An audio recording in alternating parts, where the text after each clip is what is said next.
L'art de la guerre, Sun Tzu. Article 1 de l'évaluation. Sun Tzu dit « La guerre est d'une importance vitale pour l'État. C'est le domaine de la vie et de la mort. La conservation ou la perte de l'empire en dépendent. Il est impérieux de le bien régler. » Ne pas faire de sérieuses réflexions sur ce qui le concerne, c'est faire preuve d'une coupable indifférence pour la conservation ou pour la perte de ce qu'on a de plus cher, et c'est ce qu'on ne doit pas trouver parmi nous. 5 choses principales doivent faire l'objet de nos continuelles méditations et de tous nos soins, comme le font ces grands artistes qui, lorsqu'ils entreprennent quelque chef-d'œuvre, ont toujours présent à l'esprit le but qu'ils se proposent, mettent à profit tout ce qu'ils voient, tout ce qu'ils entendent, ne négligent rien pour acquérir de nouvelles connaissances et tous les secours qui peuvent les conduire heureusement à leur fin. Si nous voulons que la gloire et les succès accompagnent nos armes, nous ne devons jamais perdre de vue la doctrine, le temps, l'espace, le commandement, la discipline. La doctrine fait naître l'unité de pensée. Elle nous inspire une même manière de vivre et de mourir, et nous rend intrépides et inébranlables dans les malheurs et dans la mort. Si nous connaissons bien le temps, nous n'ignorerons point ces 2 grands principes yin et yang par lesquels toutes les choses naturelles sont formées et par lesquels les éléments reçoivent leurs différentes modifications. Nous saurons le temps de leur union et de leur mutuel concours pour la production du froid, du chaud, de la sérénité ou de l'intempérie de l'air. L'espace n'est pas moins digne de notre attention que le temps. Étudions-le bien, et nous aurons la connaissance du haut et du bas, du loin comme du près, du large et de l'étroit, de ce qui demeure et de ce qui ne fait que passer. J'entends par commandement l'équité, l'amour pour ceux en particulier qui nous sont soumis et pour tous les hommes en général, la science des ressources, le courage et la valeur, la rigueur. Telles sont les qualités qui doivent caractériser celui qui est revêtu de la dignité de général, vertus nécessaires pour l'acquisition desquelles nous ne devons rien négliger. Seules, elles peuvent nous mettre en état de marcher dignement à la tête des autres. Aux connaissances dont je viens de parler, il faut ajouter celle de la discipline. Posséder l'art de ranger les troupes, n'ignorer aucune des lois de la subordination et les faire observer à la rigueur. Être instruit des devoirs particuliers de chacun de nos subalternes. Savoir connaître les différents chemins par où on peut arriver à un même terme. Ne pas dédaigner d'entrer dans un détail exact de toutes les choses qui peuvent servir et se mettre au fait de chacune d'elles en particulier. Tout cela ensemble forme un corps de discipline dont la connaissance pratique ne doit point échapper à la sagacité ni aux attentions d'un général. Vous donc que le choix du prince à placer à la tête des armées, jetez les fondements de votre science militaire sur les 5 principes que je viens d'établir. La victoire suivra partout vos pas. Vous n'éprouverez au contraire que les plus honteuses défaites si, par ignorance ou par présomption, vous venez à les omettre ou à les rejeter. Les connaissances que je viens d'indiquer vous permettront de discerner parmi les princes qui gouvernent le monde celui qui a le plus de doctrine et de vertu.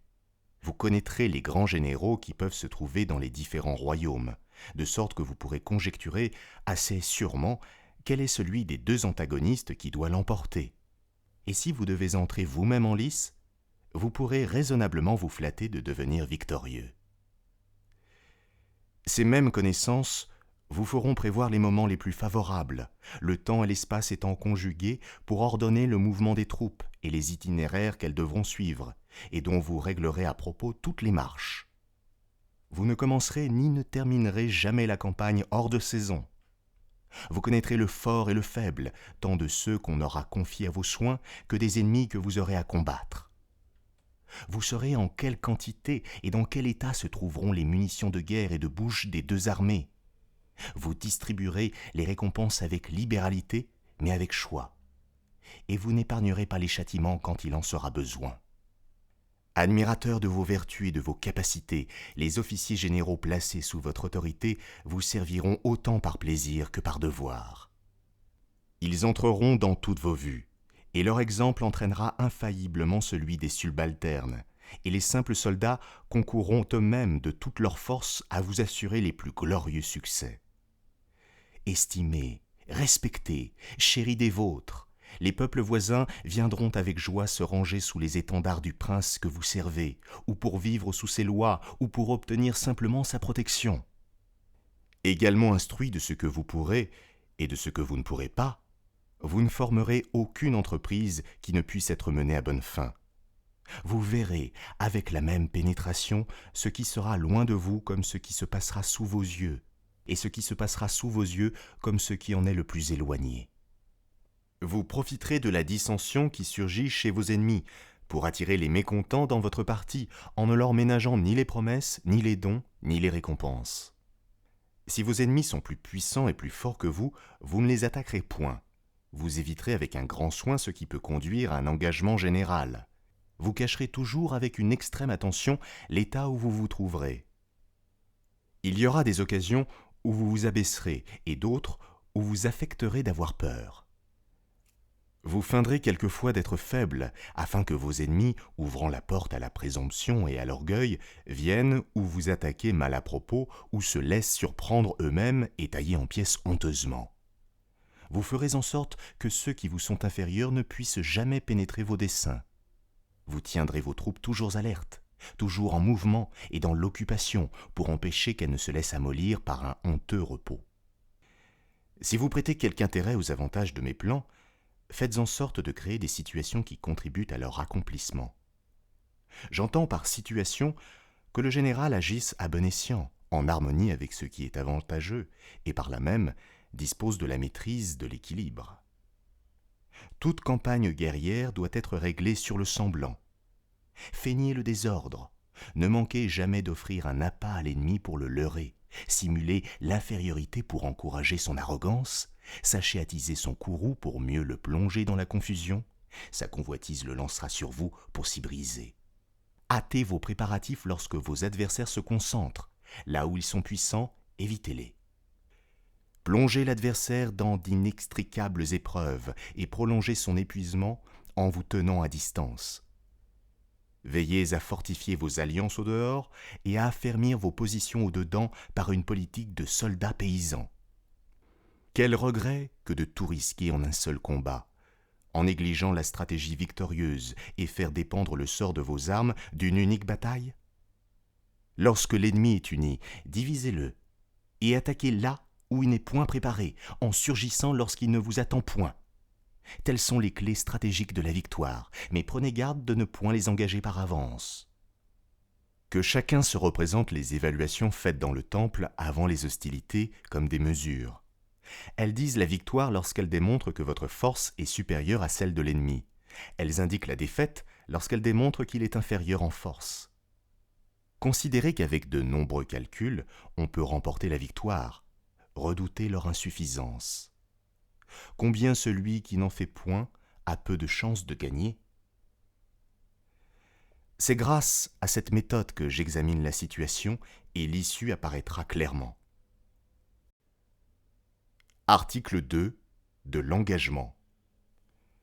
Sun Tzu dit « Je suppose que vous commencez la campagne avec une armée de 100 000 hommes, que vous êtes suffisamment pourvus des munitions de guerre et de bouche, que vous avez 2000 chariots, dont 1000 sont pour la course et les autres uniquement pour le transport, que jusqu'à 100 lieues de vous, il y aura partout des vivres pour l'entretien de votre armée, que vous faites transporter avec soin tout ce qui peut servir au raccommodage des armes et des chariots, que les artisans et les autres qui ne sont pas du corps des soldats vous ont déjà précédés ou marchent séparément à votre suite, que toutes les choses qui servent pour des usages étrangers, comme celles qui sont purement pour la guerre, sont toujours à couvert des injures de l'air et à l'abri des accidents fâcheux qui peuvent arriver.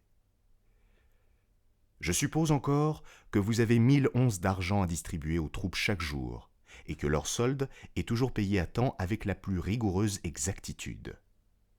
Dans ce cas, vous pouvez aller droit à l'ennemi. L'attaquer et le vaincre seront pour vous une même chose. Je dis plus. Ne différez pas de livrer le combat, n'attendez pas que vos armes contractent la rouille, ni que le tranchant de vos épées s'émousse. La victoire est le principal objectif de la guerre. S'il s'agit de prendre une ville, hâtez-vous d'en faire le siège. Ne pensez qu'à cela, dirigez là toutes vos forces. Il faut ici tout brusquer. Si vous y manquez, vos troupes courent le risque de tenir longtemps la campagne, ce qui sera une source de funeste malheur. Les coffres du prince que vous servez s'épuiseront. Vos armes perdues par la rouille ne pourront plus vous servir, l'ardeur de vos soldats se ralentira, leur courage et leur force s'évanouiront, les provisions se consumeront et peut-être même vous trouverez-vous réduits aux plus fâcheuses extrémités. Instruits du pitoyable état où vous serez alors, vos ennemis sortiront tout frais, fondront sur vous et vous tailleront en pièces. Quoique jusqu'à ce jour vous ayez joui d'une grande réputation, désormais vous aurez perdu la face. En vain, dans d'autres occasions, aurez-vous donné des marques éclatantes de votre valeur, toute la gloire que vous aurez acquise sera effacée par ce dernier trait. Je le répète, on ne saurait tenir les troupes longtemps en campagne sans porter un très grand préjudice à l'État et sans donner une atteinte mortelle à sa propre réputation. Ceux qui possèdent les vrais principes de l'art militaire ne s'y prennent pas à deux fois. Dès la première campagne, tout est fini. Ils ne consomment pas pendant 3 années de suite des vivres inutilement. Ils trouvent le moyen de faire subsister leurs armées aux dépens de l'ennemi et épargnent à l'État les frais immenses qu'il est obligé de faire lorsqu'il faut transporter bien loin toutes les provisions. Ils n'ignorent point, et vous devez le savoir aussi, que rien n'épuise tant un royaume que les dépenses de cette nature. Car que l'armée soit aux frontières ou qu'elle soit dans les pays éloignés, le peuple en souffre toujours. Toutes les choses nécessaires à la vie augmentent de prix. Elles deviennent rares. Et ceux mêmes qui, dans des temps ordinaires, sont le plus à leur aise, n'ont bientôt plus de quoi les acheter. Le prince perçoit en hâte le tribut des denrées que chaque famille lui doit. Et la misère se répandant du sein des villes jusque dans les campagnes, des 10 parties du nécessaire, on est obligé d'en retrancher 7. Il n'est pas jusqu'au souverain qui ne ressente sa part des malheurs communs. Ses cuirasses, ses casques, ses flèches, ses arcs, ses boucliers, ses chars, ses lances, ses javelots, tout cela se détruira. Les chevaux, les bœufs, même qui labourent les terres du domaine, dépériront, et des 10 parties de sa dépense ordinaire se verra contraint d'en retrancher 6. C'est pour prévenir tous ces désastres qu'un habile général n'oublie rien pour abréger les campagnes et pour pouvoir vivre aux dépens de l'ennemi ou, tout au moins, pour consommer les denrées étrangères à prix d'argent s'il le faut. Si l'armée ennemie a une mesure de grain dans son camp, ayez-en 20 dans le vôtre. Si votre ennemi a 120 livres de fourrage pour ses chevaux, ayez-en 2400 pour les vôtres. Ne laissez échapper aucune occasion de l'incommoder. Faites-le périr en détail.